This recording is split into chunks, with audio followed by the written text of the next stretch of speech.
Greetings, listeners. Welcome to the podcast of Jewish Ideas, a Torah in Motion's podcast. For many Jews, halakha is absolutely central. Halakha is the body of religious laws and practices that derive from Jewish texts throughout the ages. Learning and abiding by halakha lies, for many Jews, at the very center of their Jewish life, while religious leaders are often expected to be experts in halakhic texts. Over the past century or so, several Jewish thinkers have written on what has come to be known as philosophy of halakha, an area of Jewish thought devoted to the major questions and conundrums at the foundation of Jewish law. But what are these major questions? And how do they intersect with issues at the heart of religion and ethics more generally? Put otherwise, what is philosophy of halakha and why is it important to us today? With us to explore this field of Jewish thought is Yonatan Brafman, the assistant professor of modern Judaism in the Department of Religion at Tufts University, and a specialist in religious philosophy and modern Jewish thought. He holds a PhD from Columbia University and has previously held positions at New York University, Princeton University, and the University of Pennsylvania. He's the author of several fascinating articles in the field, and his book, Critique of Halakhic Reason, Divine Commandments and Social Normativity, is due to be published later this year by Oxford University Press. Professor Brafman, welcome to the podcast of Jewish Ideas. Thank you for having me. It's great to be here. Excellent. The topic that we will be discussing today is somewhat unusual in the sense that many people will take a look at the title and not really understand what it is. When one says philosophy of halakha, people will say, well, I know what halakha is. People observe certain laws, observe certain practices, but they're unaware that these laws and practices exist in a kind of matrix of ideas which theorists ask questions about and try and offer theoretical frameworks to go along with it. So let me ask you straight out, what is philosophy of halakha? Or otherwise put, what are the sorts of questions that theorists of halakha ask, and what are the sorts of answers that they seek to provide? Excellent. That's a great place to start. So I want to start with a vague answer that I'll then try to unpack. So philosophy of halakha involves philosophical reflection on halakha as both a source and object. So I want to unpack each of those terms here. So what do we mean by philosophical reflection? So this is the answer I always give to my students. Philosophy is not some sort of esoteric discipline that only those who have been, entered into can undertake. Philosophy just means asking the ordinary questions that people ask in a deep and sustained manner in order to gain clarity through them. That's philosophy. So what does it mean? What do I mean by philosophical reflection on halakha as both a source and object? It means asking in a sustained way questions about halakha and questions that emerge out of halakha. So on one level, philosophy of halakha just ratchets us up to a higher level of abstraction, things that halakhic thinkers are doing themselves. So for those who know, in kind of in-depth Talmud study, oftentimes you're analyzing a case, let's say about torts or damages, and it comes up, what does it mean for someone to cause an action? What does it mean for someone to cause an event? Right? There's a lot of things going on there. What does it mean to cause something? What does it mean to be an agent? What does it mean to damage somebody? Asking those questions at a higher and higher level of abstraction, I suggest, is where kind of halakhic discourse becomes philosophical. But we can kind of raise the question even higher. What is halakha and how does it function? Right? What is this practice? What is this legal discourse? How does it work? What are its major principles? This too are some of the questions that people engage in philosophy of halakha. We also can think about questions about the very basis of halakha, meaning why is it obligatory? Why should anyone do it? What's the relationship between its norms, the commandments, the mitzvot, and reason? Right? These two are questions in philosophy of halakha. So far, I've been talking about halakha as an object of philosophical reflection. But I also want to suggest that philosophy of halakha also involves halakha as a source for philosophical reflection, meaning we can take classical, philosophical, or theological questions and analyze them out of the sources of halakha, meaning that halakha can be someplace in which Jewish philosophy is done as well. So that's kind of a sliding scale, I would say, of how philosophical reflection functions in relationship to the practice and the discourse that we refer to as halakha. Fascinating. So that's actually a very solid definition. I wanted to ask, just from a historical perspective, it seems interesting to me that those who are generally regarded as theorists of halakha, those who approach halakha in this philosophical manner and ask the deep philosophical questions behind it, much of this discourse has taken place in the last, let's say, century or so, since the beginning of the 20th century. And I want to ask why that is. Why is it that, many of the names that we'll talk about later today, or people like Franz Rosenzweig and Soloveitchik and Leibovitz and people like that, those who've written deeply and extensively in this mode, why is this specifically a modern phenomenon? Why did it take until the 20th century, or really what happened that made it a central topic of discourse among Jewish thinkers during this particular modern time period? Great.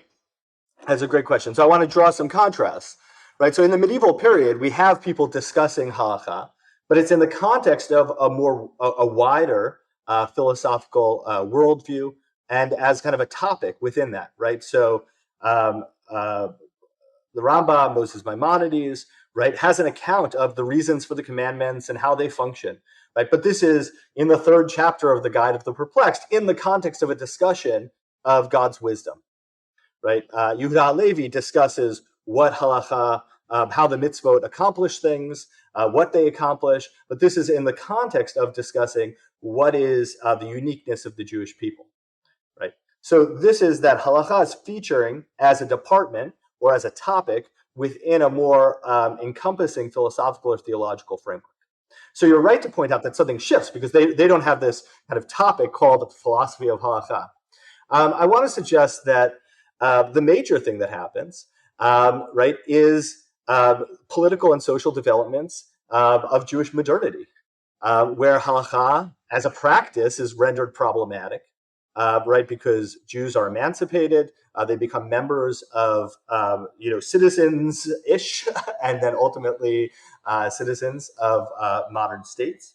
And halakha, what we can think of as halakha plus, meaning halakha plus a lot of communal enactments and practices which govern Jewish life in different ways, in different places, that's covering a lot of different diversity, right, becomes something detached from politics and detached from communal regulation, right? So halakha is rendered problematic in modernity. I am of the general tendency that philosophers respond to problematic situations, right? Philosophy obviously involves a lot of abstract thinking, but it's triggered by problems that are confronted in life. So as halakha is rendered problematic in the modern period, philosophy of halakha becomes a much more important area, right, is invented, so to speak, as an area.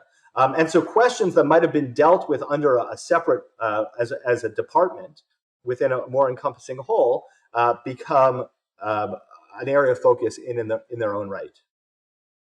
And of course, one could claim that by making it a discipline or sub-discipline unto its own, studying questions, philosophical questions surrounding halakha, that of course is a great spur to creativity within Jewish thought. In other words, the specific challenge to halakhic practice as Jews experienced it in the modern post-emancipation era, this was a spark, as adversity so often is within intellectual history. It was a spark to further creativity and to really dig deep down into these topics. I want to ask a specific piece of philosophical background, because whenever I read into a text regarding philosophy of halakha, there is a sort of a lurking, hulking philosophical shadow, and that philosophical shadow is Immanuel Kant.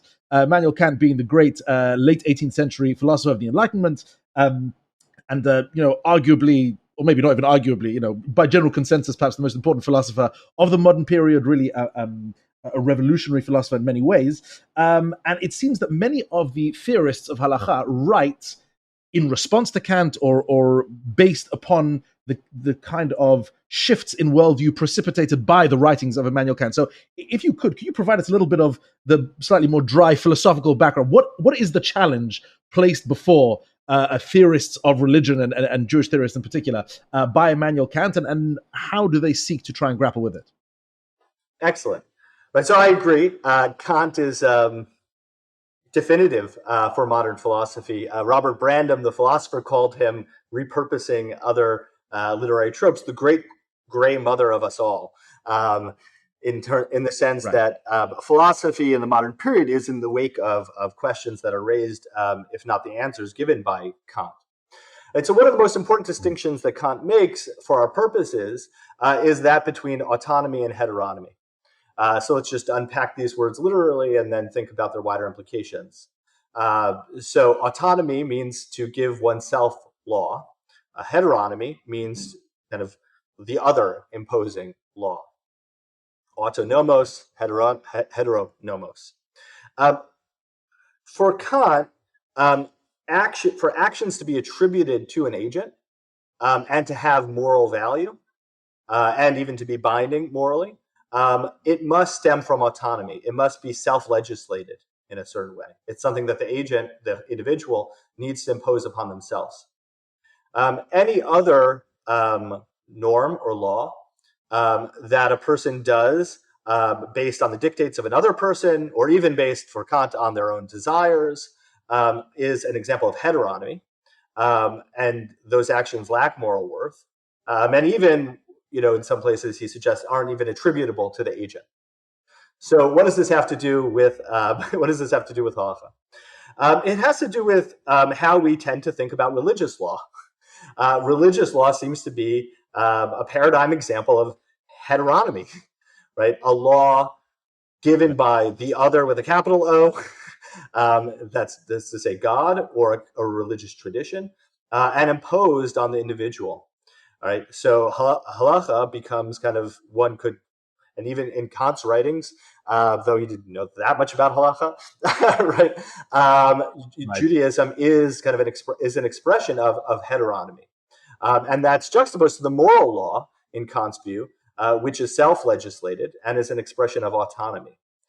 So one of the major topics that was structuring for 19th and then into the 20th century, and to a certain extent still today, of philosophers of halakha, is how to respond to the Kantian criticism of the heteronomy, of the other imposed nature of halakha.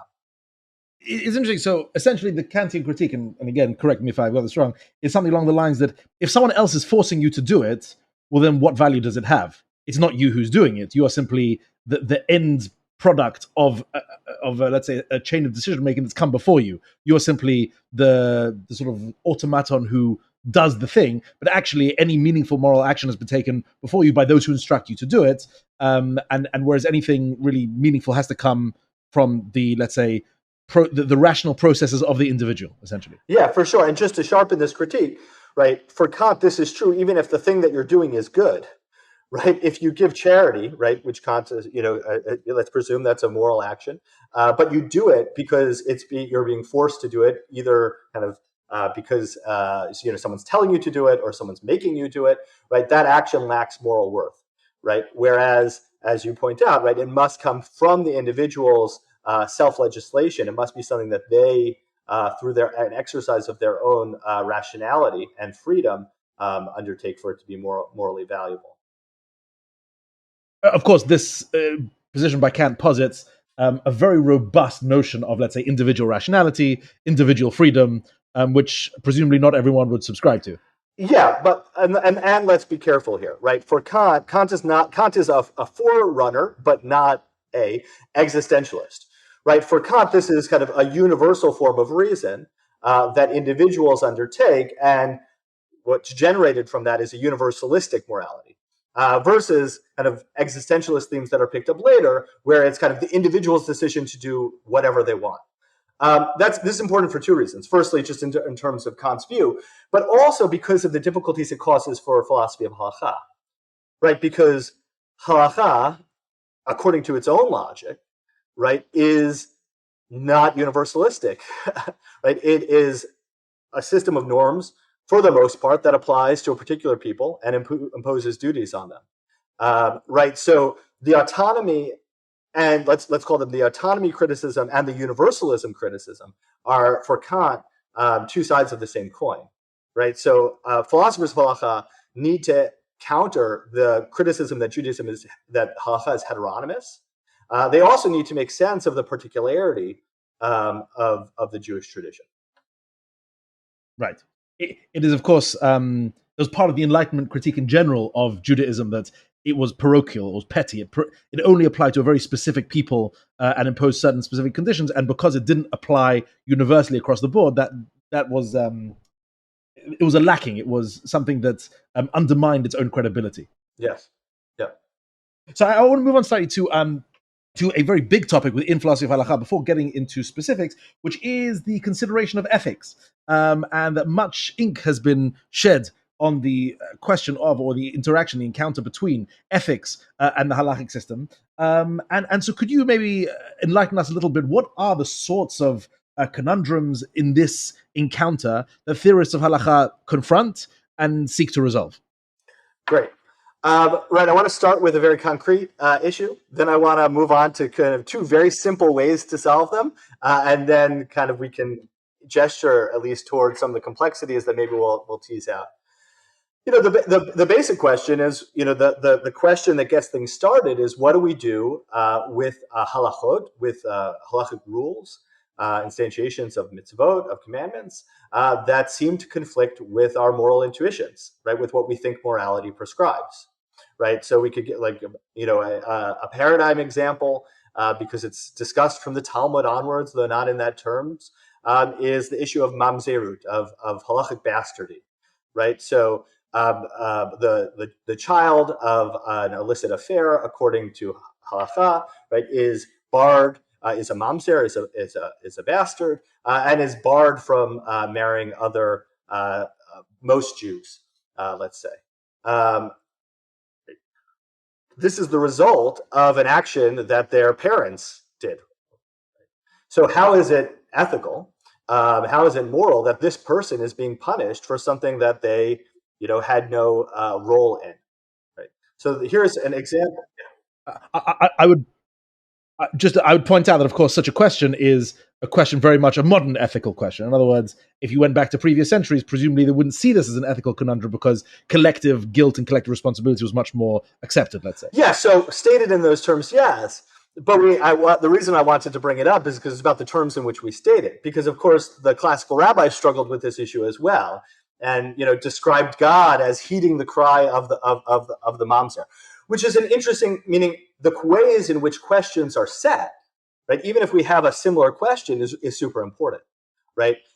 In rabbinic literature, when it discusses the plight of the mamzer, it's between the rabbinical court, who's enforced who's empowered and who must enforce the laws about the legal disabilities of the mamzer, versus God, who has compassion on the mamzer and sees a future in which they'll be rehabilitated. Right? That's one way to set the question. Another way to set the question, which is a uniquely modern one, which gets back to our point, is morality on the one hand and halakha on the other. So it's a great point to bring up. Right. So questions about halakha and ethics arise often when we seem to have a clash between the prescriptions of halakha, or the prohibitions of halakha, and our moral intuitions, what we think should happen or shouldn't happen morally. So now there are two really simple ways to solve such questions. And like in most things, then there are the more interesting, more nuanced ways to solve them. The first is through what we call a divine command theory of ethics. Right? We can simply solve the problem by saying that though we might have all these moral intuitions about what's right and wrong, but they're incorrect, because ethics is constituted by what God commands. So halakha just is ethics, though it might clash with what most people think ethics are. So that's one very simple way to solve it. The second very simple answer is to see halakha as a department of morality, meaning that we are obligated to that we are all morally obligated. We have to fulfill our ethical prescriptions and prohibitions, and halakha, when it's rightly understood, is an expression of those, an expression directly through things like don't murder, give charity, but through all sorts of other strategies. You can explain other prescriptions. For example, and we'll talk about a thinker, Eliezer Berkovits, in a few moments. He views what we would call ritual commandments, like kashrut, as a form of moral discipline, about a way for people to shape themselves so that they're able to withhold satisfying their urges and act on the basis of the promptings of other people. That's another easy solution, so to speak, right? Because it says, well, morality is what's binding, and halakha is a department of it, right? Of course, both of these have problems insofar as a divine command theory forces us to reject kind of all of our intuitions when they clash with halakha. And this kind of, let's say, department of morality theory, right, will require us to either reinterpret or revise, areas of halakha when they clash with what we think we ought to do on the basis of morality. Which is why I said these are kind of two very simple solutions, which then kind of push us towards more nuanced perspectives. Absolutely. I'd also point out that textually, when reading the Hebrew Bible, neither of these, let's say, clean-cut approaches are very convincing, because if you subscribe to a pure divine command theory, that one, let's say, requires a divine command in order to have any kind of ethical intuition at all, it doesn't seem to jive with the biblical text, let's say, in the story of the flood in the generation of Noah, where people are punished when they didn't have any divine commands. They just were supposed to have ethical intuitions that would have been a reliable guide, and by contravening them or by not listening to their own ethical intuitions, or the, let's say, unwritten laws against stealing and against murdering, against living in a rapacious manner, they were punished. So the divine command theory doesn't seem so satisfying there. And then the other theory of halakha being simply a department of ethics seems even less satisfying when you actually take a look at some of the details of halakha, meaning, yes, there are some very ethical halakhot out there about stealing, about murdering, about giving charity, etc. But there are also many halakhot which don't actually seem to touch on the ethical sphere at all. I mean, is it particularly ethical to shake a lulav in one manner or other, or to blow a shofar in Rosh Hashanah? I mean, these things don't seem to be within the wheelhouse at all of halakha. So both of these clean-cut approaches, it seems, aside from, let's say, their philosophical problems, also have just the raw data doesn't seem to support them. Yeah, so in each of them, you'd have to say something more, right? So a divine command theorist, as you point out, right, has to, right? So Cain is punished famously for killing his brother Hevel, right? Cain is punished for killing Hevel, and it's difficult to find kind of a pre-existing command not to kill his brother, right? So you have to kind of locate one. One strategy of divine command theorists is to kind of locate some other site or some other way of thinking about divine command. In terms of the department of morality, approach, what you have to do is, again, tell a longer story, meaning that in my family, we have certain practices about, how children speak to parents, right? Or what we do when we come to dinner table, right? Which seem, to have nothing to do with ethics, or seem very far removed from ethics. But you could see them as some sort of further specification of, the relationship that parents and children should have towards one another, which isn't hard to see as an instantiation of morality, right? So, for example, and now meaning to go back to halakha, right? Well, it's difficult to find any sort of direct ethical connection to the sacrifices, to the system of korbanot, right? It's not hard, and this is, to think about what is the proper relationship that one has to a benefactor, and to see that in an ethical lens, right? So we have kind of a moral ideal about what a beneficiary owes to a benefactor, gratitude, right? Perhaps obedience. And then we have the fact that the benefactor in this case has asked to be that gratitude be expressed in certain ways, right? So these would be kind of more on both sides, kind of further specifications of those kind of very simple models. So this is very good, because now what we're left with is, let's say, a more nuanced or a set of approaches that have to combine or have to take into consideration, let's say, both sides of the spectrum. Yeah, which is always a good thing. So exactly. All right. So I'd like to move on. I'd like to talk a little bit about two major figures, major theorists of halakha in the 20th century, who, in my mind, their ideas are really central and fascinating. So the first is a man who you mentioned earlier, by the name of Eliezer Berkovits. So very briefly, who was he, and what were the main sort of foundations of his theories of halakha? Great. So Eliezer Berkovits was born in contemporary Romania, what's now Romania, in 1908.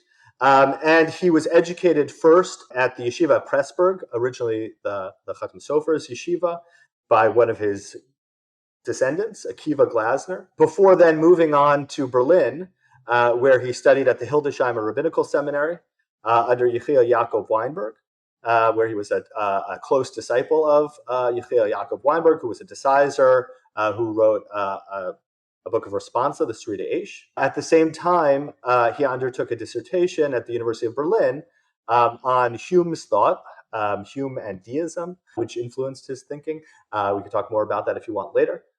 Of course, he had to leave Berlin with the rise of the Nazi regime in the 30s. This is important for actually the development of his thought. He was there in the early years of the Nazi regime and worked in the community there, engaged in halakhic issues related to both shechita, ritual slaughter, as well as agunot, women chained in marriages that haven't been dissolved.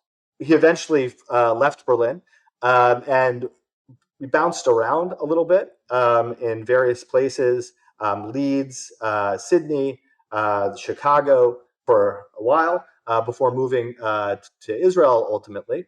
And he died in 1992. So in terms of his approach to halakha, the best way to describe it is that he has a moral teleology of halakha, meaning that he sees halakha as an instrument, a means for the cultivation of a morally and materially flourishing community and ultimately a world.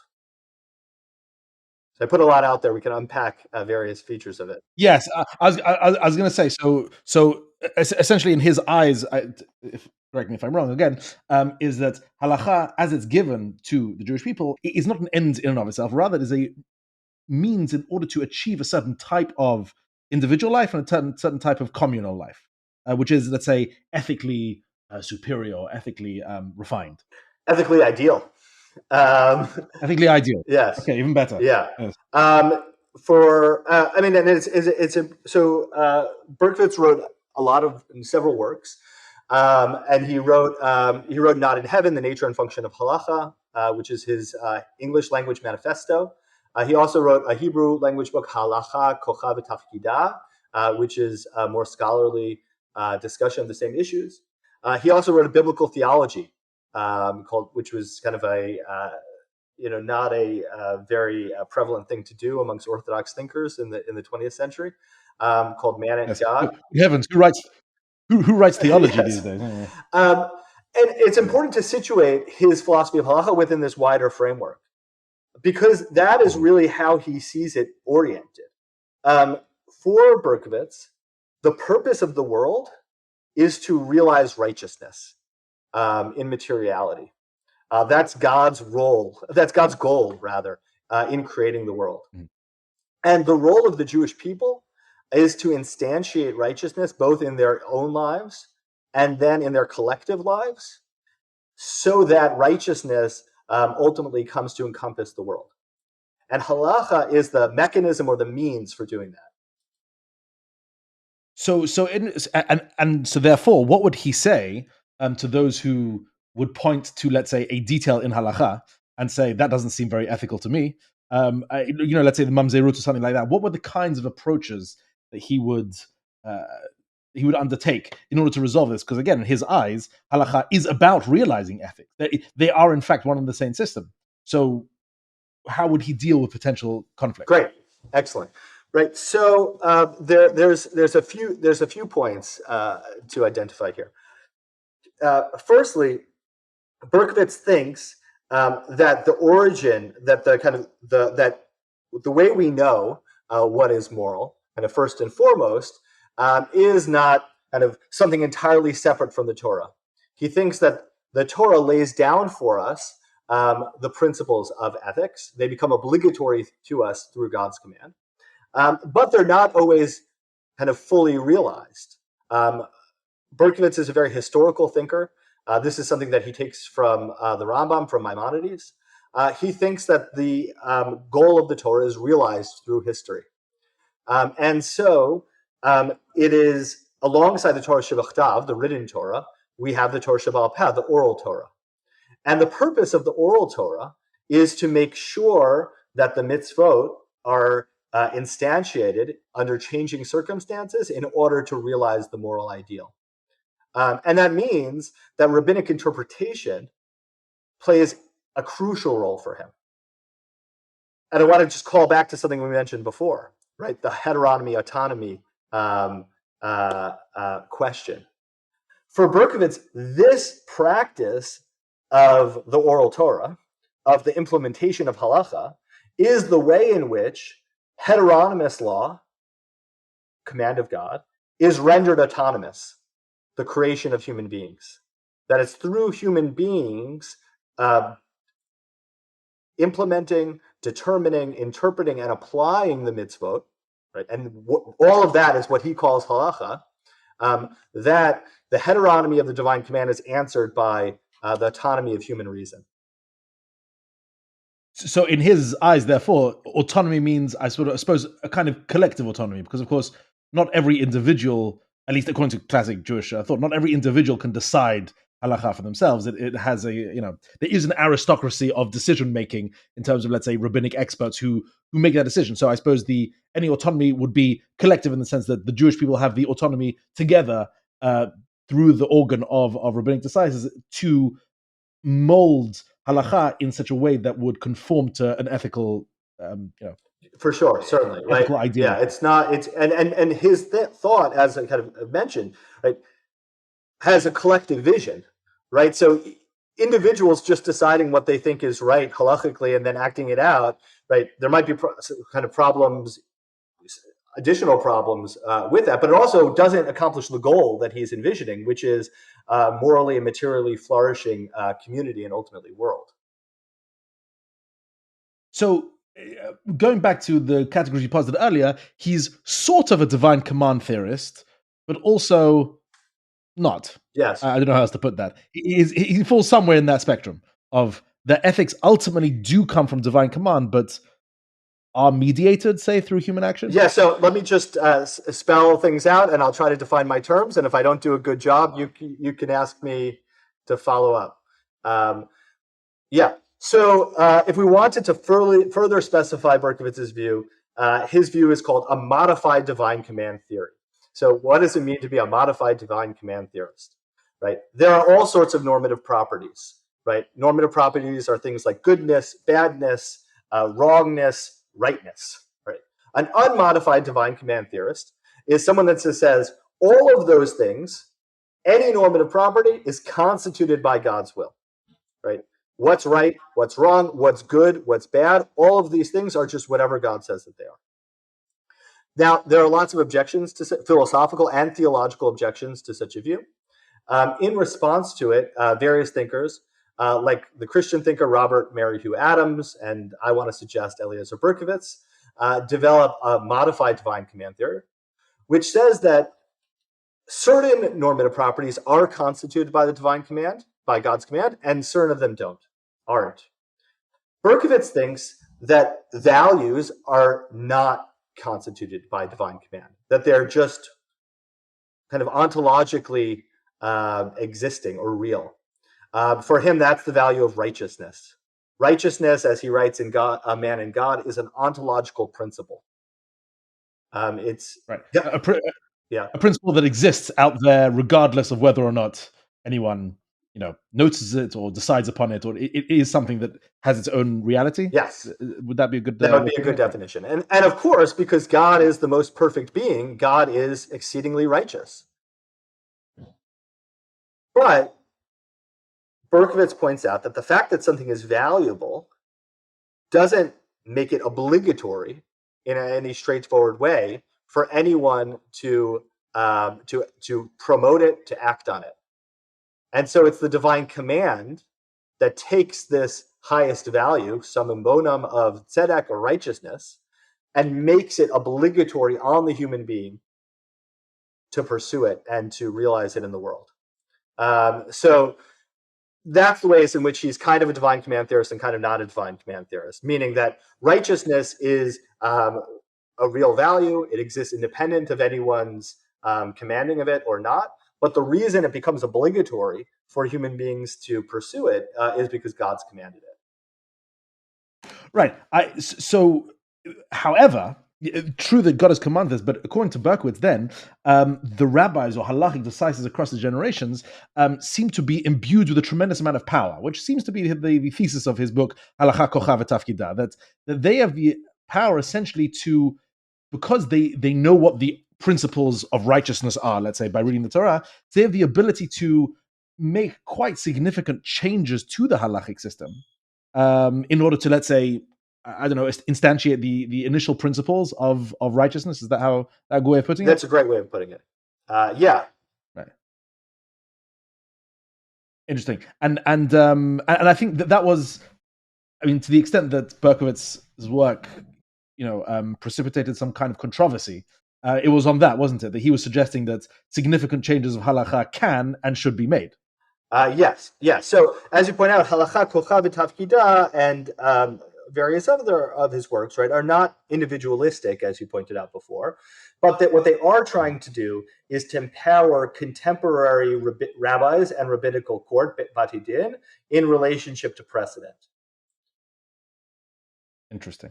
And just to point out just one other thing, and this perhaps will be a good segue.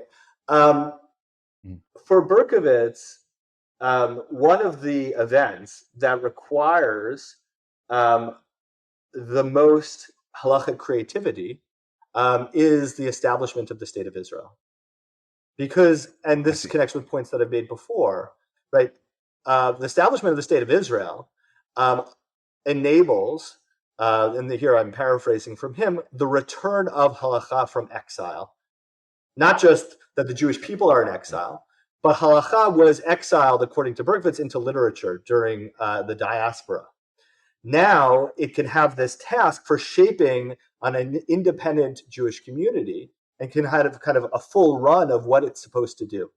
And that's one of his motives for re-empowering contemporary halakhic decision makers in order to develop a halakha adequate towards a renewed Jewish sovereignty. Interesting. And I suppose if you're a Berkovitzian, you have the great advantage of being able to say that the halakha that let's say the halakha as it stands today, if it's seen to be unethical, so you can turn around and say, well, it hasn't done a good job, let's say, of fulfilling its initial principles, which are ethical. Yes. In other words, you don't have to throw out the whole system. You say it has unfortunately developed in directions which we can now turn around and guide back towards the initial guiding lights of its ethical excellence, something like that. Yes, for Berkovits, halakha, this side of the Messiah, halakha is not over. I want to move on to another fascinating theorist of halakha, who is oddly today contemporaneous. I don't know exactly when this episode will go out, but today the Israeli Knesset passed the first of its proposed judicial reforms, and going on my social media and sort of flicking through accounts, I see one man quoted a lot, which is the Israeli philosopher Yeshayahu Leibovitz, who had many very interesting and I would say very sharp political opinions, which actually are not the subject really of what we're going to be discussing today. But he was a very well-known figure, loved and I think despised, both in maybe not equal measure, but by a very large group of people, but seen by many as a prophetic or at least a very prescient voice. So let's move on to Yeshayahu Leibovitz and ask. So again, who was he, and what were the major sort of foundations of his approach to halakha? Great. So all roads run through Berlin. Interestingly, and we didn't mention Joseph Soloveitchik also spent time in Berlin. But Yeshayahu Leibovitz was born in Riga in Latvia, but then moved to Berlin to continue his studies. But he, in contrast to Soloveitchik and Berkovits, didn't go the philosophy route. He was trained as a doctor and as a scientist. He ultimately finished his PhD in science in Basel because of the rise of the Nazis. He was very active in Orthodox religious Zionist groups in Europe. He ultimately immigrated to the Mandate for Palestine at the time, and then lived in Israel for the subsequent decades.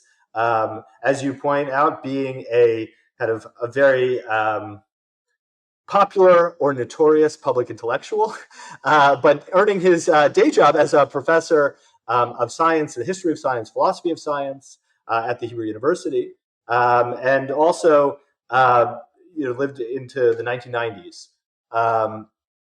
So his central principles of his theory of halakha can be kind of boiled down to several claims. Firstly, that Judaism just is the commandments. That this is the only way of individuating and identifying what Judaism is.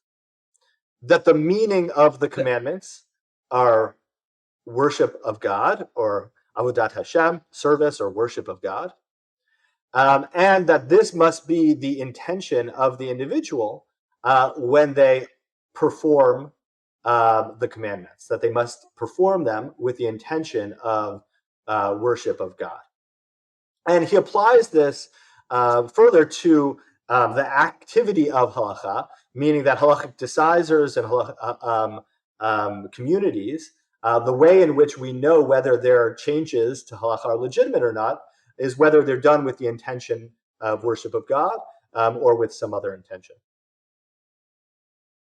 So there's so much there, and Leibovitz's worldview, especially in this regard, is absolutely fascinating. I'd like to jump on the first piece of the definition that you mentioned of as Judaism being on the being commandments, because I think this is something worth dwelling upon, which is that if one is, let's say, a classic Maimonidean or follows, I would say, a majority of Jewish thinkers and theorists throughout the ages, one would say that Judaism is built on a set of propositions, let's say, or a set of ideas, right? That Judaism believes in, according to Maimonides, 13 specific axioms, or whatever it is, and that stands at, let's say, the very heart of the Jewish enterprise. And the commandments are ways of, well, they're still important, but they are the Jewish life, and they are built on the foundation laid by the intellectual propositions as laid out, let's say, by Maimonides. For Leibovitz, it was the opposite, was it not? Yes, exactly. Right. For him, you start with the commandments. The commandments are not an instrument, right? We can compare them to Maimonides. We can also compare them to Berkovits, right? One of the things that Berkovits and the Rambam share, I often think of Berkovits as a neo-Maimonidean, is that the halakha has a telos outside of itself. For Leibovitz, it does not. It is the commandments, and then he unpacks what he takes the meaning of the commandments to be. But it's something like the commandments themselves, right? Worshiping God through the practice of them.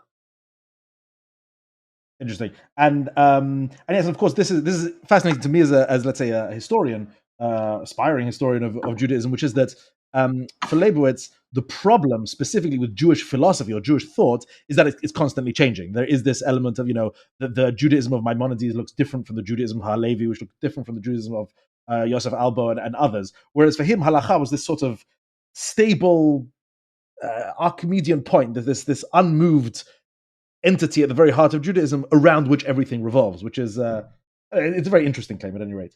I would like to ask about a specific statement that Yeshayahu Leibovitz was given to making very, very uncompromising statements. He didn't mince his words. You like the hot and take. At one point, he loved the hot take. Yes, he would actually have done quite well, I think, in the age of Twitter, yes, where he had these zinging one-liners which are cut to the very heart of an issue. And one of them was on this issue specifically of halakha and ethics, which was, he said that ethics is an entirely atheistic category. And this is fascinating. What does he mean by that? Great. So one of the things, and this is good that we've done the background for this before we jumped into it, is that Leibovitz is thinking oftentimes in relationship to Kant. And this is on two levels, but I want to start with the first, is that for Leibovitz, ethics is Kantian ethics. Right? Okay. So for him, right, so one formulation of the categorical imperative, the kind of main test that Kant proposes for testing the morality of an action, is whether it's consistent with the idea that we treat others never only as a means, but always at the same time as an end in of themselves. Right? So basically that we value other people intrinsically, that we don't treat them as a means. This is one statement of the categorical imperative. Again, we also mentioned that for Kant, this categorical imperative needs to be something that the individual wills through their own autonomy, through their own reason. For Leibovitz thinks that Kant has given us like the best definition of what ethics is. Right, when we see that it's about valuing humanity, right? That humanity, other people, should be of intrinsic and supreme value. And it's for that reason that Leibovitz thinks that it's an atheistic category, because it denies that God is of intrinsic value or of supreme value, and in its place puts the human being. So this is the background for Leibovitz's description of ethics as an atheistic category. Right, so then let's say I place the following proposition for him. Let's say feeling charitable, being charitable, and wanting to be an ethical person, I go out and give charity. Yeah, in his eyes, is that a religious act? Excellent. Right, so this gets to the second major thing that Leibovitz actually develops in relationship to Kant. So we said that for Kant, the morality of an action is determined based on the intention of the person that does it, right? So for Kant, if you give charity because someone told you to give charity, that's not a morally significant action, right? It needs to be because you self-legislated it. And another way of saying is that you did it because it was a self-legislated moral law, right? This is the primacy kind of intention. Leibovitz has the same view. He thinks that the intention with which we do an action is primary. And if we do it because we value humanity, then we're doing an ethical action. And we're not doing a religious action, which according to Leibovitz can only be an action that's performed as service or worship of God. So for him, he shares the view with Kant that our intention is the site of evaluation, right? How we determine what's going on and what's its significance. And he opposes kind of Kantian morality to kind of theocentrism, kind of centering on God, religion, which he sees most fully expressed through Judaism because of its the centrality of the commandments. And this is fascinating because it leads to, as Leibovitz being an extreme, formulator of ideas, it leads to something of an extreme idea, which is that even if you perform all the right performances, if you don't do it for the right reasons, then you're not. Then there's nothing religious about it at all. So someone can go through their entire life doing everything right, but if they're doing it because it makes them feel good, or because they believe it's the right thing to do, or because tradition says so, or whatever it is, then that's not really for him, that's not a legitimate action religiously. Excellent. And this is another way in which he is taking up and responding to the Kantian criticism from the perspective of autonomy. Meaning for Leibovitz, right, the religiously significant action needs to be an expression of autonomy as well. You can't do it because of tradition. You can't do it because it makes you feel good. You need to do it because you have decided to worship God. So halakha ends up in this really interesting place where it is theocentric because it needs to be focused on worship of God, but is an expression of autonomy because it's the individual's choice, radically free choice, to act with the intention to serve God. And where does he lie then on the sort of divine command spectrum of ethical theory? For him, where does ethics come from?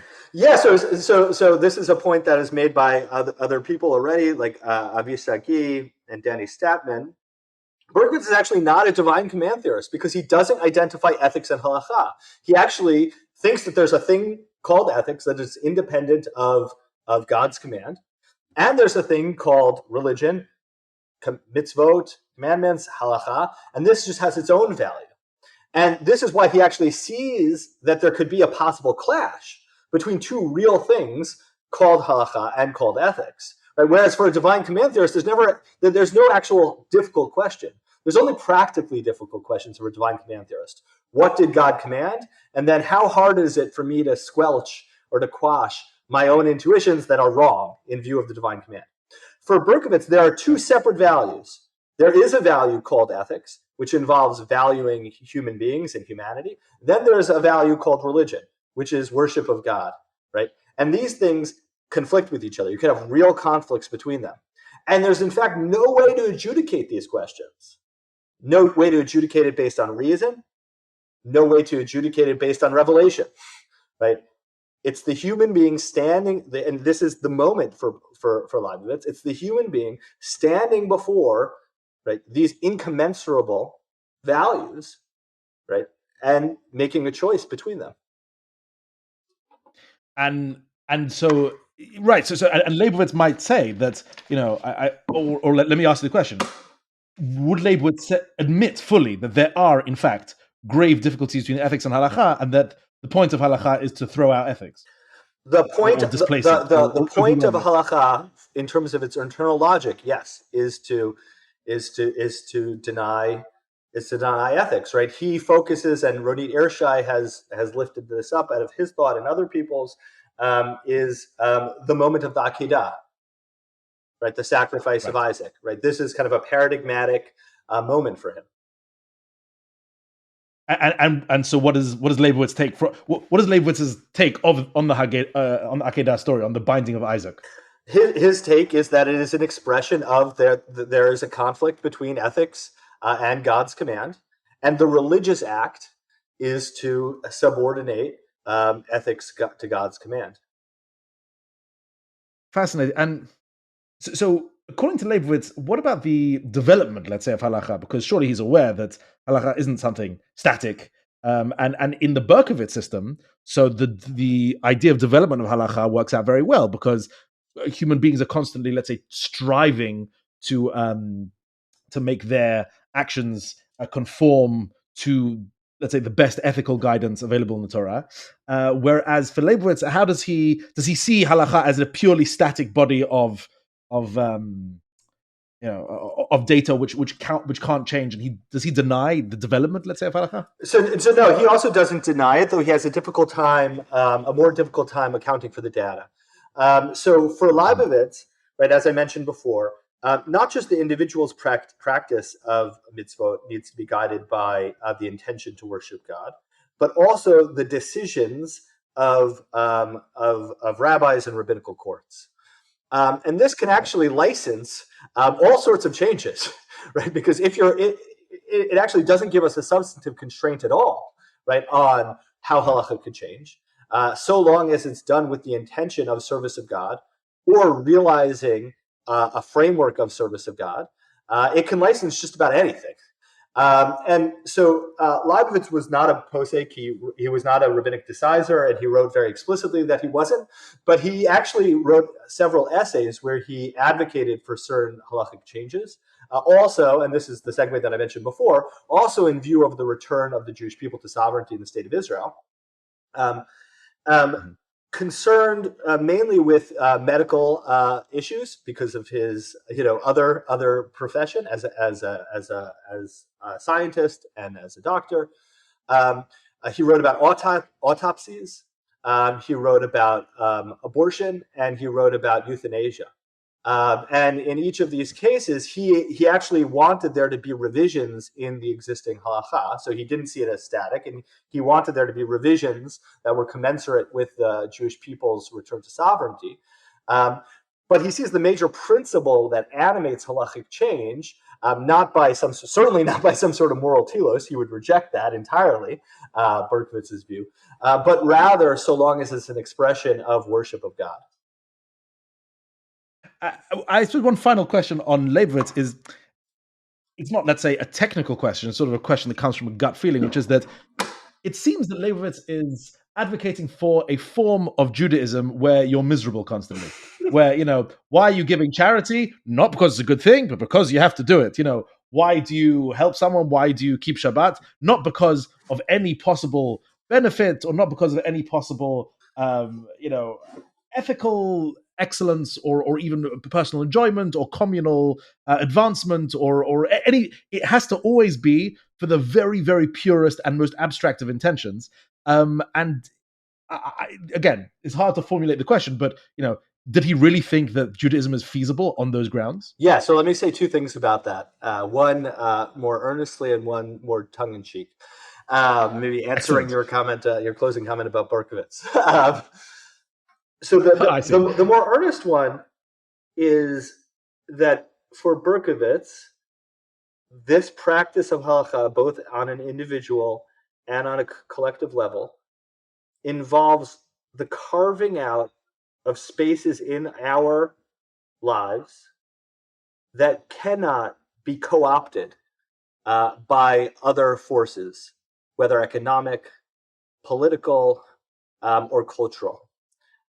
It's a kind of firm rejection of any form, as he would see it, of idolatry or of avodah zarah. Right? And this is the connection, between Leibovitz's philosophy of halakha and his politics. He was always on the lookout for occasions in which any other things had displaced God as the ultimate value, and Judaism was being instrumentalized in view of it.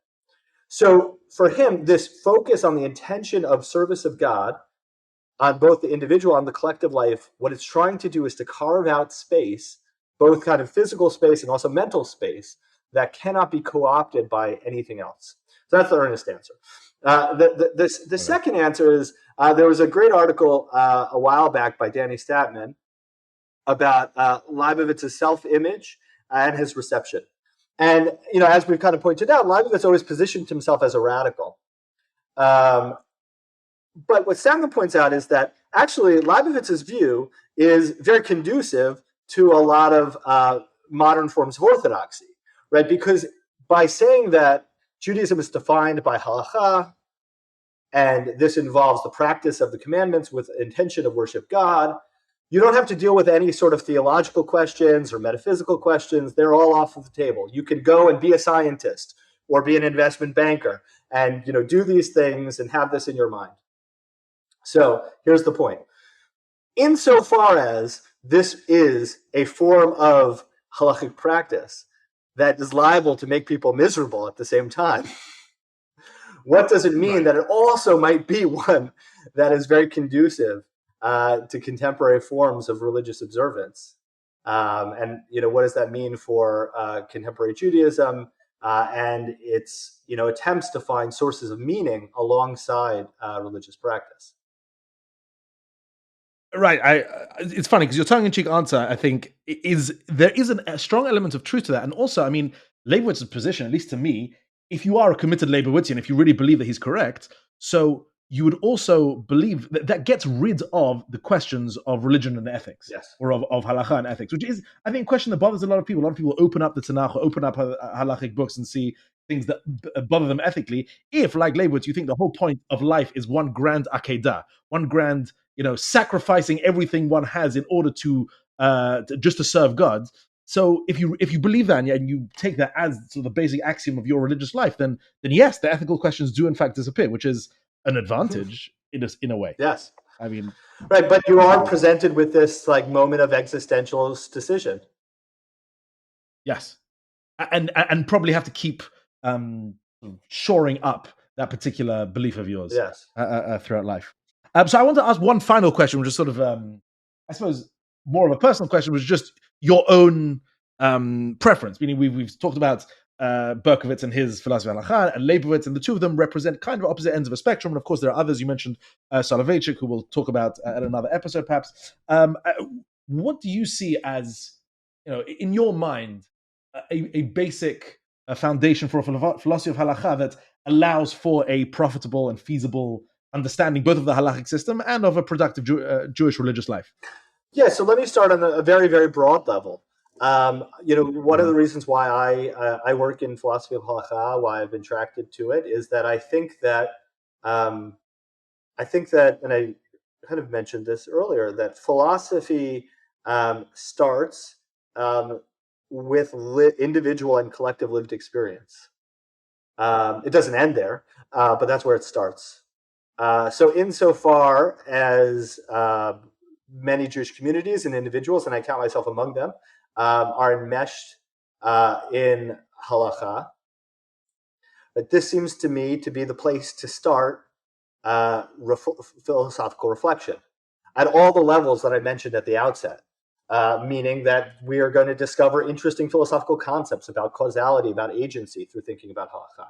Right? We're going to want to try to figure out, like, how does the system work? Right? We're going to pursue theological questions. We're going to ask, well, why? In what way, if any, am I bound, obligated to this? So halakha is, I think, a very fruitful or generative object and source for philosophical reflection.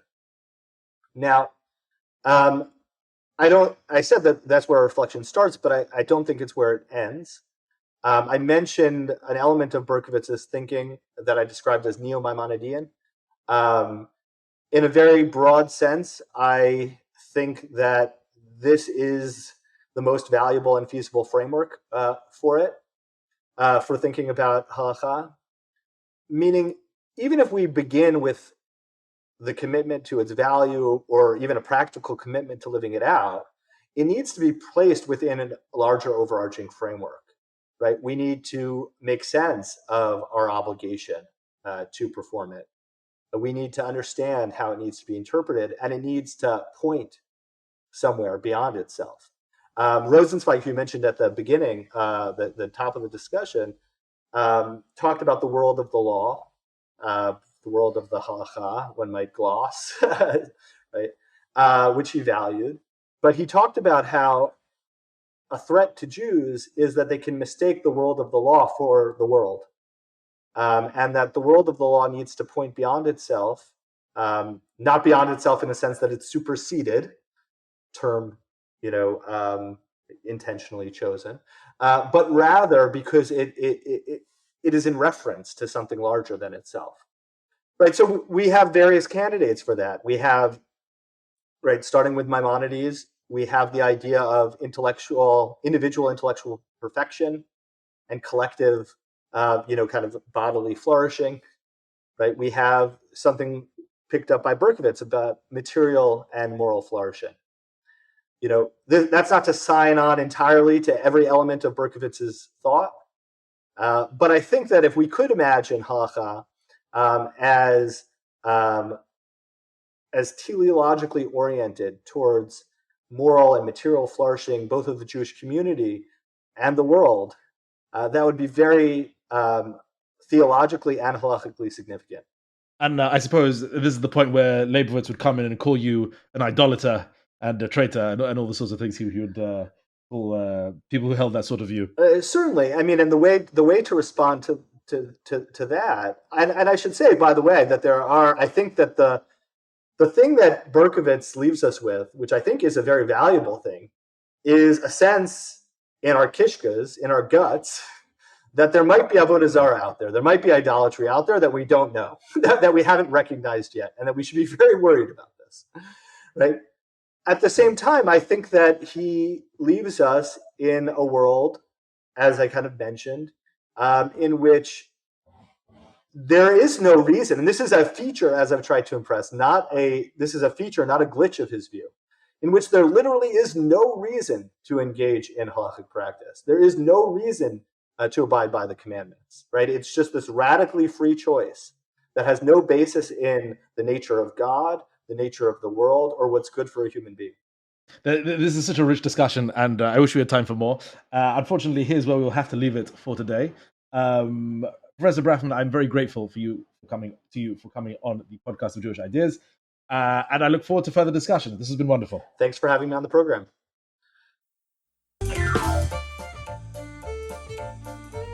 This has been the podcast of Jewish Ideas by Torah in Motion, produced by Elisha Kelman and myself, JJ Kimchi, edited and mixed by Elisha Kelman.